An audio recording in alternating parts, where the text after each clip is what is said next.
मेरा पहला सवाल आपसे यही रहेगा कि आरटीआई के क्षेत्र में आज बाड़मेर के अंदर भगवान सिंह लाबराऊ को हर कोई जानता है। कैसे आरटीआई के क्षेत्र में कैसे आना हुआ?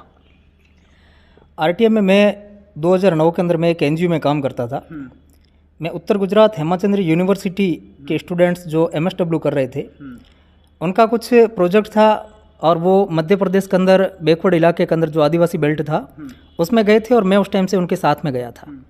साथ में एक था कि गुजरात के लोग थे, उनको थोड़ा एक लैंग्वेज का प्रॉब्लम होता था और दूसरे क्या बैकवर्ड इलाका होता था, वहाँ जा कर के काम नहीं कर सकते थे क्योंकि लोग वहाँ से डरते थे कि तीर कामठा के नाम से वहाँ पे लूटा जाता है, ये कहीं अफवाह फैलाई जाती है।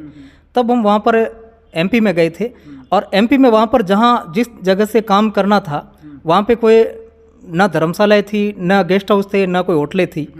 वहाँ पर काम करने के लिए सबसे पहले हमने वन विभाग के रेस्ट हाउस जब मांगा था तो हमारे को देने से इनकार किया था। वर्ष 2009 में फर्स्ट बार मैंने आरटीआई लगाई थी। हमारे 22 साथ में थे, कई लड़के और लड़कियां थी साथ में थी।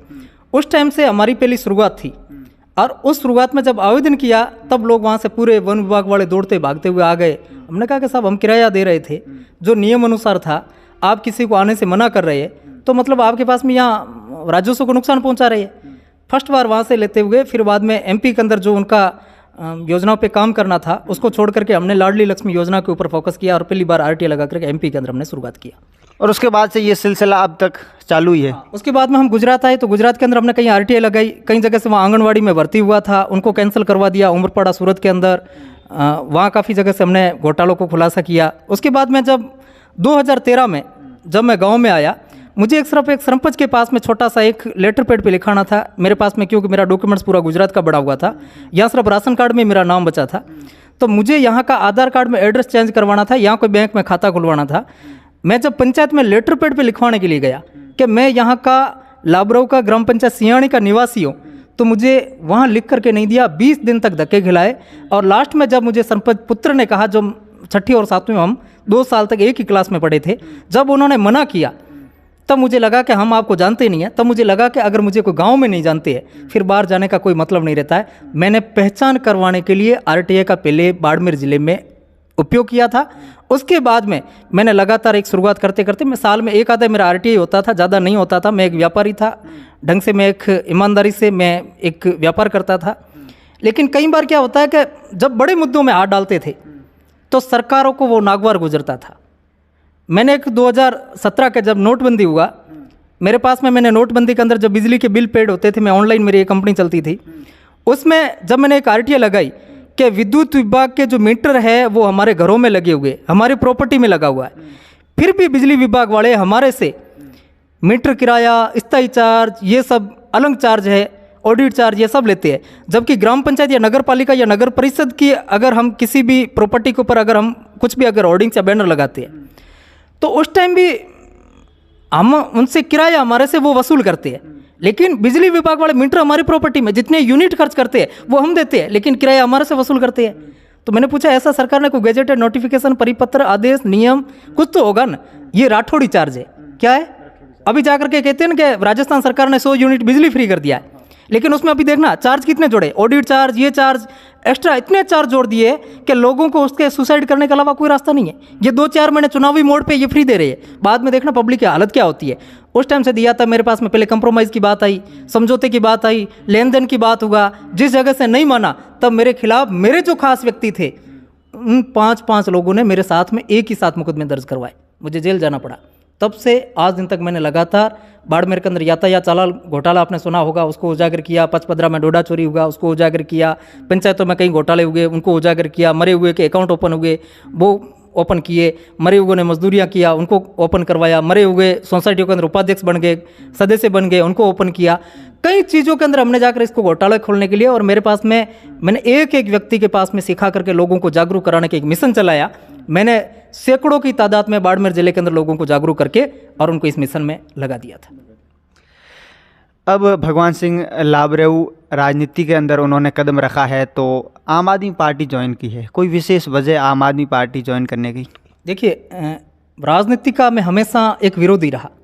विरोधी इसका मतलब ये कि रहता है कि आरटीआई एक्टिविस्ट होता है वो हमेशा सरकारों का विपक्ष रहता है, स्थायी विपक्ष होता है, जिसमें मुझे कहने से कोई हर्ज नहीं है। मैं न भाजपा के पक्ष में रहा, न मैं कांग्रेस के पक्ष में रहा। जबकि मैं सरपंच का चुनाव भी गाँव से लड़ा, फिर भी मुझे किसी पार्टी के साथ में मैंने कभी किसी का कोई सहयोग नहीं किया, कभी सपोर्ट नहीं किया। एक भी बाड़मेर जिले का नेता कहता है कि भगवान सिंह हमारी दर पे आकर के हमारे से कोई गुहार लगाई, कभी नहीं। वो हमारे से उम्मीद रखते हैं, लेकिन हमने कभी उनसे उम्मीद नहीं रखा। जब अभी तक आपने बीच में सुना होगा कि अमराराम आरटी एक्टिविस्ट के ऊपर जब हमला हुआ, तब हमने उसका सबसे पहले शुरुआत हमने किया, तो उस आंदोलन का छेड़ा था और वो हमने सफल गया। उसके बाद में जब निहारिका टाइम्स के संपादक पत्रकार के ऊपर सबल सिंह भाटी के ऊपर जब हमला हुआ, तो उस टाइम से बाड़मेर बंद करने का आह्वान मैंने किया। मुझे उस टाइम से गिरफ्तार किया, गिरफ्तार करके जेल भेजा, जमानत करवाया, वापस आया। दोबारा जब मुझे गिरफ्तार किया, तब एक बड़े अधिकारी ने मुझे कहा कि हम जानते हैं ये आपके खिलाफ मुकदमे झूठे हैं, लेकिन हमारी मजबूरी है, हमें ऊपर से प्रेशर है। ऊपर कौन? ईश्वर को मैं भी मानता हूं, आध्यात्मिक में मैं भरोसा करता हूं, फिर भी अगर ऊपर से ईश्वर ने अगर संकेत मुझे नहीं दिया तो आपको संकेत कैसे दे दिया? तो मुझे ये पता है कि ये जो सरकारें हैं ये आपको गलत तरीके से आपके ऊपर प्रेशर डाल रही है, आपको मतलब गुलामी में रख रही है।